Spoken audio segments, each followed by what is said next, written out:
Good afternoon, teacher. We are pair number 11, and today we are going to talk about the film Los Coristas.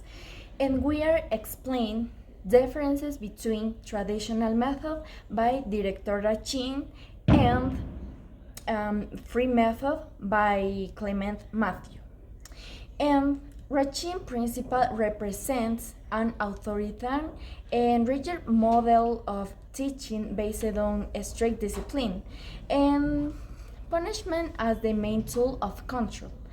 And his methodology focused on the application of the action reaction. And this is a rule, and where every infraction, no matter how minor, is severely punished, often with humiliating or physical measure. This approach reflects a view or a student has a problematic subject who must be subjected to obedience through fear. For example, in several scenes in the film, Rachin used insulation in the dark room has a form of punishment completely ignoring the emotional and psychological impact, and this is has on the fact. Furthermore, his teaching style is cold and distant. Has does not seek to bond with the students or understand their personal context. For him, the important thing is not teaching or inspiring, but to maintain absolute control over the institution. This is evident when he prioritizes his reputation over well-being of the students, as in the case of Pierre, who he sees as just another problem, rather than a talented and sensitive child.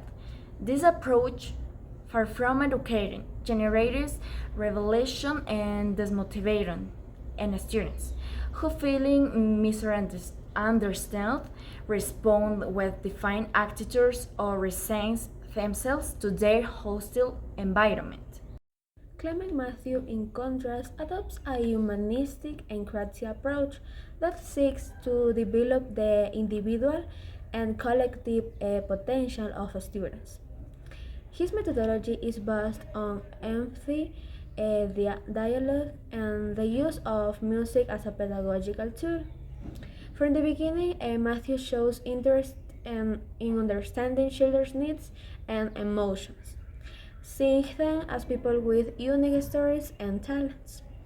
A clear example of this is when he discovers Pierre's musical talent and motivates him to develop his gift for singing rather than focusing on his problematic behavior.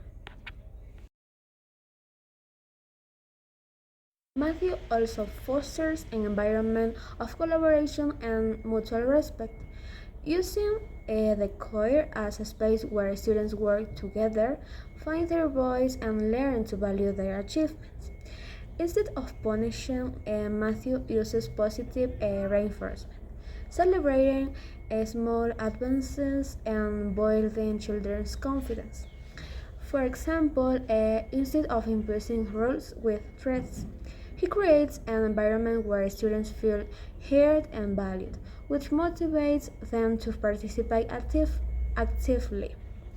Her approach succeeds in transforming group dynamics, turning hopelessness and apathy into enthusiasm and purpose, demonstrating that education can be a tool for profound change when it is based on respect and inspiration.